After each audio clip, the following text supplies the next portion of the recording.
جھیل سیف الملوک کے متعلق بھی جان لیتے ہیں، گو اکثر لوگ اس کو جانتے ہیں، جن کو نہیں پتا ان کو تھوڑی سی بات بتا دیتے ہیں۔ جھیل سیف الملوک ناران سے 9 کلومیٹر دور پہاڑوں کے درمیان واقع ہے۔ اس کی بلندی 10,578 فٹ ہے۔ یہ جھیل 15,000 سال پہلے آئس ایج کے اختتام پر بنی تھی۔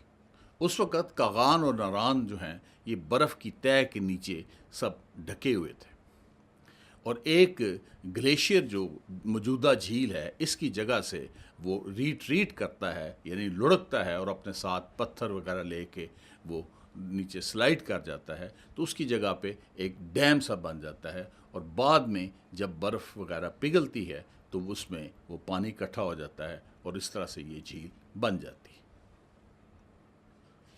اب آتے ہیں کہانی کی طرف۔ 860 BC میں مصر کے بادشاہ عاصم ابن سوان اور اس کے وزیر فارس ابن صالح کی اولاد نہیں تھی، تو انہوں نے سن رکھا تھا کہ کنگ سلیمان علیہ السلام جنوں پر حکومت کرتے ہیں اور دوسری مخلوقات پر بھی ان کی حکومت ہے۔ تو فارس بن صالح ان کے پاس مشورے کے لیے جاتا ہے، تو وہ کہتے ہیں کہ 2 فلاں جو سانپ ہیں ان کا گوشت جو ہے بیویوں کو کھلائیں تو دونوں کے ہاں بیٹے پیدا ہوں گے۔ تو عاصم کے ہاں جو بیٹا پیدا ہوتا ہے وہ اس کا نام سیف الملوک رکھتا ہے، اور وزیر فارس کے ہاں جو بیٹا پیدا ہوتا ہے اس کا نام وہ سید رکھتا ہے۔ کنگ سلیمان علیہ السلام نے دونوں کے لیے ٹیونکس ایک قمیض سمجھ لیں، تھوڑی سی لمبی ہوتی ہے، کھلی ڈلی سی ہوتی ہے، وہ قمیضیں بھی تحفے میں دی تھیں۔ تو سیف الملوک نے جب وہ قمیض پہنی تو اس کے اوپر پری بدی الجمال کی جو تھی وہ تصویر تھی۔ پری بدی الجمال جو ہے یہ جنوں کا ایک بادشاہ تھا، شاہ ہیال، اس کی یہ بیٹی تھی جن کی بابل میں حکومت تھی اور باغ ارم میں یہ لوگ رہتے تھے۔ تو جب سیف الملوک نے وہ تصویر دیکھی تو وہ اس پہ عاشق ہو گیا، تو اس نے سوچا کہ اس کو میں نے حاصل کرنا ہے، تو اس نے محل چھوڑ دیا، آرام چھوڑ دیا، اور سید کو ساتھ لیا اور دوسرے ساتھیوں کو ساتھ لیا اور سفر پہ نکل گیا تاکہ اس کی تلاش کریں۔ تو جب وہ سمندر میں جاتے ہیں تو ان کا جہاز جو ہے وہ ڈوب جاتا ہے، اور جو سید ہے وہ گم ہو جاتا ہے۔ پھر وہ جائنٹس ان کو پکڑ کے لے جاتے ہیں، بڑی دیر وہ قید رہتے ہیں۔ قید سے جب وہ چھوٹتے ہیں تو جو سارے ساتھی ہیں ان کو کراکوڈائل کھا جاتا ہے، لیکن جو سیف الملوک ہے وہ بچتا بچاتا نکل آتا ہے۔ پھر وہ اپنا سفر پھر بھی جاری رکھتا ہے۔ تو ایک دفعہ جا رہا ہوتا ہے تو ایک کالا محل اس کے سامنے آتا ہے، تو وہاں پہ ایک انڈیا کی خاتون ہوتی ہے، دولت خاتون، اس کی حکومت ہوتی ہے۔ وہ جو پری بدی الجمال ہے اس کی فاسٹر سسٹر ہے، یعنی رضائی بہن ہے۔ تو اس کے اوپر کسی جن کا جو ہے وہ قبضہ ہوتا ہے، تو اس کو چھڑوانے کے لیے ضروری ہوتا ہے کہ جن کو مارا جائے۔ لیکن جن کو مارنے میں مسئلہ یہ ہے کہ جن کی جو جان ہے وہ ایک چڑیا میں ہوتی ہے، اور چڑیا کو مارنے کا مسئلہ یہ ہے کہ چڑیا جو ہے ایک باکس کے اندر ہے، اور باکس تک پہنچنے کا مسئلہ یہ ہے کہ وہ باکس جو ہے 8 چھوٹی صندوقچیوں کے اندر ہے، اور وہ 8 جو چھوٹی صندوقچیاں ہیں وہ 7 بڑے صندوقوں کے اندر ہیں، اور وہ 7 بڑے صندوق جو ہیں ایک بہت بڑے پیٹی یا ٹرنک جو ہے اس کے اندر ہیں، اور وہ بھی اس کا جپسم کا بنا ہوا ہے، اور وہ جو بڑی پیٹی ہے وہ سمندر کی تہہ میں ہے۔ بہرحال شہزادہ سیف الملوک کوشش کر کے وہ چڑیا کو نکالتا ہے اور اس کو مار کے جن کے قبضے سے دولت خاتون کو چھڑوا کے لے آتا ہے۔ اس عالم میں جو سید ہے وہ بھی وہاں پہنچ جاتا ہے، اور جب پتہ چلتا ہے بدی الجمال کو تو بدی الجمال بھی اس کو ملنے کے لیے آ جاتی ہے، اور بدی الجمال کی جو ماں ہے، کوئین ہے، وہ بھی آ جاتی ہے۔ تو وہاں اس سیف الملوک کا بدی الجمال سے جو ہے وہ رابطہ ہوتا ہے اور بتاتا ہے کہ میں تمہارے عشق کے اندر کتنا میں نے سفر کیا ہے، تو ان کو آپس میں محبت ہو جاتی ہے۔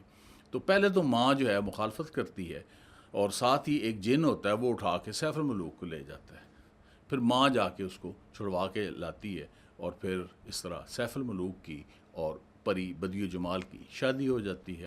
سید ہے اس کی شادی جو ہے وہ دولت خاتون سے ہو جاتی ہے۔ یہ تو عریبین نائٹس کی ورژن تھی، اس کا جو اینڈ ہے وہ ہمارے ہاں ڈیفرنٹ ہے، تو وہ بھی آپ سن لیں۔ تو جب اس کے سیف الملوک کے سارے ساتھی مر جاتے ہیں تو وہ اپنا سفر جاری رکھتا ہے، تو اس کو ایک درویش ملتا ہے، تو وہ اس کو پری بدی زمان کے متعلق بتاتا ہے کہ اس کے لیے اس نے کتنا سفر کیا ہے. تو وہ اس کو کہتا ہے کہ تم ایسے کرو کہ ناران چلے جاؤ، وہاں پہ ایک برفانی جھیل ہے، اور ہر 14ویں کی رات جو ہے پری بدی زمان جو ہے وہ نہانے کے لیے آتی ہے. چنانچہ سیف الملوک جو ہے وہ ناران پہنچتا ہے، اور پھر جہاں پہ سیف الملوک جھیل ہے وہاں پہنچ جاتا ہے، اور ایک بہت بڑے بولڈر یعنی بڑے پتھر کے پیچھے جو ہے چھپ جاتا ہے. وہ پتھر روایت ہے کہ آج بھی موجود ہے. اور 14ویں کی جب رات ہوتی ہے تو بادلوں سے پریاں جو ہے وہ اترنا شروع ہو جاتی ہیں جھیل کے اوپر، اور اپنی خلوتیں یعنی لباس اور پر وغیرہ اتار کر نہانا شروع کر دیتی ہیں. تو سیف الملوک کیا کرتا ہے، چپکے سے نکلتا ہے، تو پری بدی الجمال کی جو خلوت ہے یعنی اس کا لباس اور پر وغیرہ وہ لے آتا ہے. اس کے بعد پریاں ساری نہا کے اڑ کے چلی جاتی ہیں. بدی جمال جب نکلتی ہے تو اس کا جو پر ہیں اور جو خلوت ہے وہ نہیں ہوتی، تو وہ بیچاری بڑی پریشان ہوتی ہے کہ میں اب واپس کیسے جاؤں گی. تو اتنی دیر میں سیف الملوک نکلتا ہے اور اس کو جا کے اس کا جو خلوت ہے اور جو پرور ہیں ان کو اس کو پیش کرتا ہے. وہ بڑی خوش ہو جاتی ہے. پھر اس کو بتاتا ہے کہ میں 12-14 سال سے اس طرح سفر کر رہا ہوں، اتنی مشکلات میں نے جھیلی ہیں تمہارے لیے. تو اس کے دل پہ بڑا اثر ہوتا ہے اور اس کو بھی محبت ہو جاتی ہے، اور دونوں شادی کر لیتے ہیں. کہانی یہاں ختم نہیں ہوتی، بلکہ یہاں پہ نیا ٹوسٹ آتا ہے. سیف الملوک جھیل کے پاس ہی ملکہ پربت ایک برف پوش اونچی چوٹی ہے. وہاں پہ سفید دیو جو ہے وہ رہتا ہے. سفید دیو جو ہے وہ بھی پری بدی جمال کا عاشق ہوتا ہے، اور بہت سالوں سے اس کے عشق میں مبتلا ہوتا ہے. جب اس کو پتہ چلتا ہے کہ پری بدی جمال نے سیف الملوک سے شادی کر لی ہے اور وہ ناران کی طرف چلے گئے ہیں، تو اس کو بہت غصہ چڑھتا ہے. وہ پاگل ہو جاتا ہے اور حسد سے جلنے لگ پڑتا ہے. وہ پاؤں ادھر مارتا ہے پہاڑوں کے اوپر، گلیشیئر کے اوپر پتھر گرنے شروع ہو جاتے ہیں، وہ گلیشیئر گرنے شروع ہو جاتے ہیں، اور جھیل کا پانی بہت اونچا ہو جاتا ہے. پھر وہ جو ناران کی طرف اس کا جو کنارہ ہے جھیل کا، وہاں پہ جا کے پاؤں مارتا ہے، تو وہ سارا پانی جو باہر نکلتا ہے، ایک اونچا فلڈ جو ہے، سیلاب جو ہے وہ ناران کی طرف چل پڑتا ہے. تو یہ جب سیف الملوک دیکھتا ہے اور بدی الجمال دیکھتی ہے، تو یہ بھاگ کر ناران شہر کے قریب جو ایک دریا ایک نہار ہے اس کے پل کے پاس ایک غار ہوتی ہے، تو یہ اس کے اندر چھپ جاتے ہیں. تو اس کے بعد 3 روایتیں ہیں. کچھ لوگ یہ کہتے ہیں کہ وہ دونوں آج بھی غار کے اندر زندہ ہیں، اور کچھ لوگ یہ کہتے ہیں کہ وہ دونوں غار کے اندر مر گئے. اور تیسری روایت یہ ہے کہ جب سیلاب ختم ہوا تو وہ دونوں غار سے نکلے اور واپس مصر کے اندر چلے گئے. میاں محمد بخش نے یہی قصہ 1863 میں پنجابی میں نظم کی صورت میں لکھا، اور جو عشق مجازی ہے اس کو عشق حقیقی کے رنگ میں ڈھال دیا.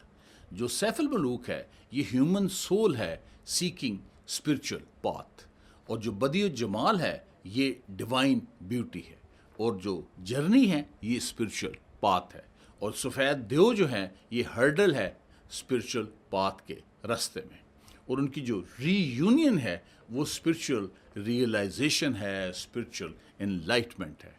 اور میاں محمد بخش کی کتاب سیف الملوک پہلی کتاب ہے جس کے اندر اس جھیل کا نام سیف الملوک درج ہے. اس سے پہلے کسی کتاب میں یہ نام درج نہیں ہے، اور شاید اس کو پہلے برفانی جھیل کے نام سے ہی یاد کیا جاتا ہوگا.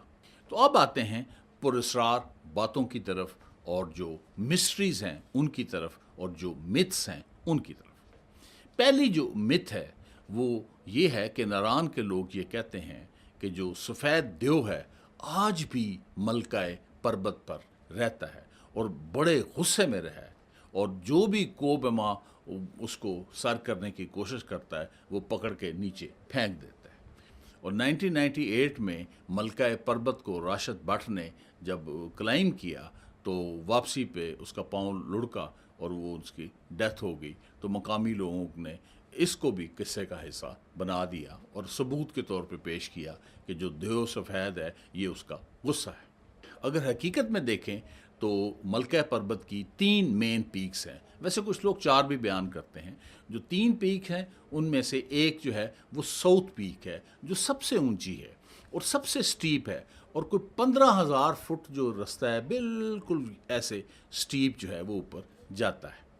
اور ایولانچ وغیرہ کا خطرہ بھی ہوتا ہے. ایولانچ ہوتا ہے برف کا تودہ جو گرتا ہے اس کو ایولانچ کہتے ہیں. اور دوسری جو ہے وہ سینٹرل کریسٹا ہے.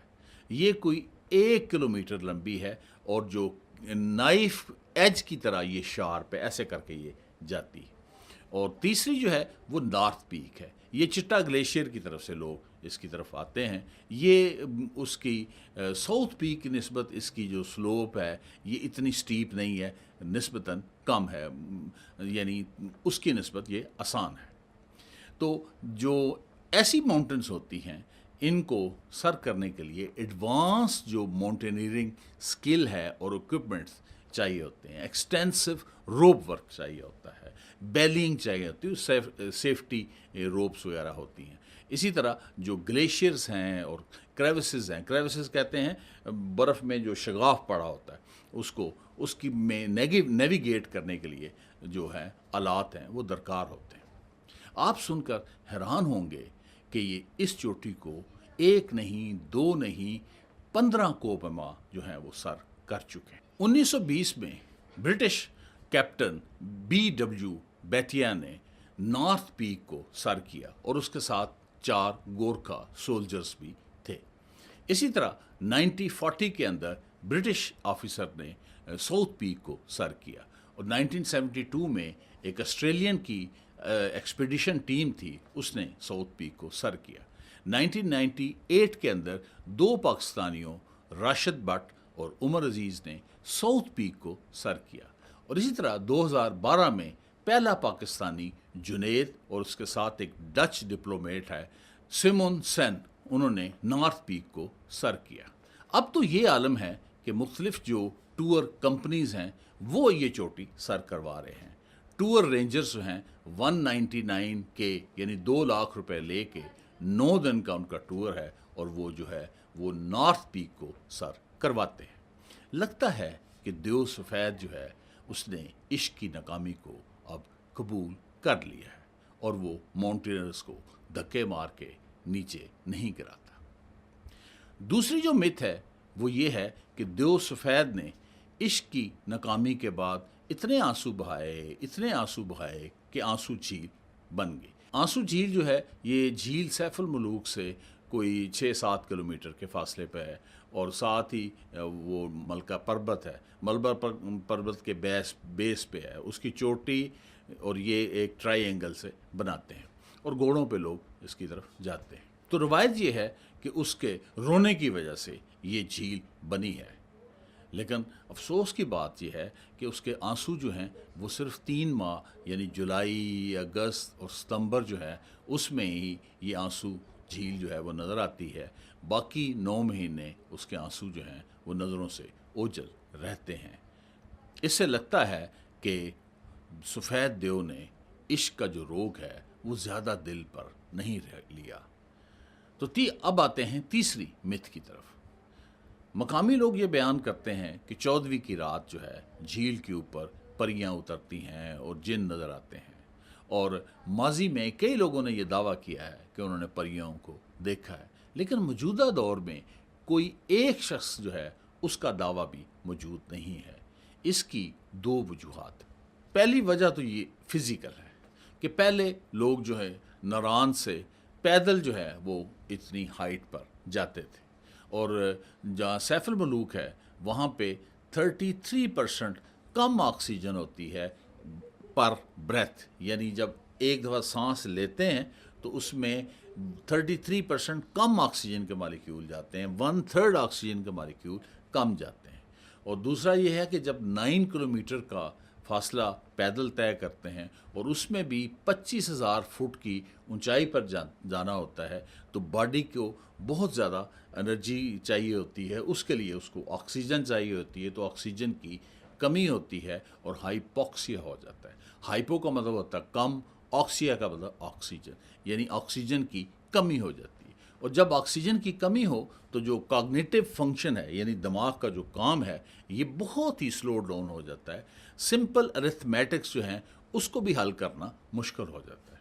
اور دوسرا جب ریٹینا کو آکسیجن نہیں ملتی تو ویژول ڈمنگ ہو جاتی ہے اور خاص طور پہ جو پیریفرل ویژن ہے وہ کم ہو جاتا ہے. جب آپ سامنے دیکھ رہے ہوتے ہیں تو جو سائڈوں سے چیز نظر آتی ہے اس کو پیریفرل ویژن کہتے ہیں. اور اس کے اوپر آپ دیکھیں تو جھیل کا جو ہے وہ شفاف پانی ہے, تو اس کے اوپر جب برف پوش چوٹیوں کی ریفلیکشن پڑتی ہے 14ویں چاند کی رات, تو وہ پریاں لگنی شروع ہو جاتی ہیں. پہاڑوں کے سائے جب نظر آتے ہیں تو وہ جن نظر آ رہے ہوتے ہیں. لیکن تو پہلے تو کوئی زبانی جو بتا دیتا تھا کہ اس نے پریاں جن دیکھی ہیں تو لوگ اس کو مان لیتے تھے. آج اگر کوئی دعویٰ کرے تو لوگ اسے ڈیمانڈ کریں گے کہ بھئی کوئی پکچر دکھاؤ یا کوئی ویڈیو دکھاؤ. اس لیے آج کل یہ کوئی اس کا دعوے دار نہیں ملتا. اور دوسری اس کی سائیکولوجیکل وجہ ہے. آج کل لوگ 4x4 جیپس پہ جاتے ہیں اور وہاں پہ روشنیاں ہوتی ہیں, شور ہوتا ہے, لوگوں کا رش ہوتا ہے. اور جبکہ پہلے اکا دکا کوئی جاتا تھا, وہ بھی پیدل جاتا تھا, نہ کوئی روشنی ہوتی تھی, نہ کوئی لوگ ہوتے تھے, نہ کوئی شور ہوتا تھا. تو سب اس خاموشی کے اندر وہ ایک جو خوف ہے وہ بہت زیادہ بڑھ جاتا تھا, اور امیجنیشن بہت زیادہ بڑھ جاتی تھی. جھاڑیوں سے بھی ڈر لگتا تھا. تو اس کے بعد پھر ان کو پیریڈولیا ایک فنامنا ہے جس میں جو رینڈم پیٹرن ہیں وہ موجودہ جو آپ کے ذہن میں خیال ہیں اس کے متعلق شکلیں بنانا شروع کر دیتے ہیں. تو ذہن میں چونکہ پریوں کا خیال ہوتا تھا تو وہ پریاں ہی نظر آتی تھی. اور چوتھی مس یہ ہے کہ جھیل سیف الملوک کے اوپر ایک پوشیدہ غار ہے لیکن کسی نے دیکھی کوئی نہیں ہوئی. اس کے بارے میں دعویٰ یہ ہے کہ یہ سیدھی یہاں سے 2000-3000 کلومیٹر دور جو ہے کوک آف میں جا کے ملتی. اب جو کوک آف ہے یہ ایک میتھیکل ماؤنٹن ہے جس کا ذکر پرشین فولکلور میں ہے, عربک فولکلور میں ہے, اور یہ اینڈ آف ورلڈ میں ہے. ریئل میں کوئی پہاڑی نہیں ہے. کچھ لوگ جو ہیں کاکاسس جو ماؤنٹین ہے جو بلیک سی اور کیسپین سی کے درمیان ہے اس کو کوک آف کہتے ہیں. یہ بات بھی ماننے والی نہیں ہے کہ اتنی لمبی 2000-3000 کلومیٹر جو غار ہے اس کو باقی جو کئی ملکوں سے گزر رہی ہے اور کسی ملک نے اس کو رپورٹ نہیں کیا سوائے ناران کے رہائشیوں کے. اب آتے ہیں 5ویں متھ کے متعلق کہ جھیل جو سیف الملوک ہے اس کی گہرائی جو ہے وہ ناپی نہیں جا سکتی. جو کوئی رسی بیچ میں ڈالتا ہے تو جن وہ رسی بھی کھینچ لیتا ہے, وہ کشتی بھی ساتھ آ جاتی ہے, وہ بندہ بھی آ جاتا ہے اور ڈبو دیتا ہے. تو اس کے پیچھے, اس متھ بننے کے پیچھے حقیقت یہ ہے کہ سیف الملوک کا پانی جو ہے وہ بہت ہی شفاف ہے. اگر ہوا نہ ہو تو ایک بہت جائنٹ جو ہے وہ مرر بن جاتا ہے, اور ملکہ پربت اور دوسرے پہاڑوں کا ریفلیکشن اس میں جب نظر آتا ہے تو وہ بہت گہری لگتی ہے. جیسے آپ نے دیکھا ہوگا کہ کچھ دکاندار جو ہیں وہ اندر شیشے لگا لیتے ہیں, مرر لگا لیتے ہیں, تو ان کی دکان جو ہے بہت بڑی نظر آنا شروع ہو جاتی ہے. تو اس طرح سے یہ لگتا ہے کہ یہ متھ بنی ہے. لیکن حقیقت یہ ہے کہ کاغان ڈیولپمنٹ اتھارٹی اور جیولوجیکل سروے ٹیم نے اس کی پیمائش جو ہے وہ ساؤنڈ کے ذریعے سے کی ہے, اور اس کی جو گہرائی ہے وہ 113 فٹ ہے. اور اب آتے ہیں کنکلوژن کی طرف. چونکہ میں نے انٹرو میں کہا تھا کہ میں آپ کو طریقہ بتاؤں گا جس سے آپ پریاں اور جن دیکھ سکتے ہیں. تو اگر آپ پریاں اور جن دیکھنا چاہتے ہیں تو آپ کو اس رات جانا ہوگا کہ جو 14ویں کی رات ہو, چاند چمک رہا ہو. دوسرا وقت آپ کو آدھی رات کا وقت ہونا چاہیے تاکہ سب سوئے ہوں, مکمل سناٹا ہو. تیسری طریقہ یہ ہے کہ اکیلے ناران سے پیدل چلیں اور ہانپتے, کانپتے, ڈرتے, گرتے, پڑتے, تھکتے اوپر جائیں.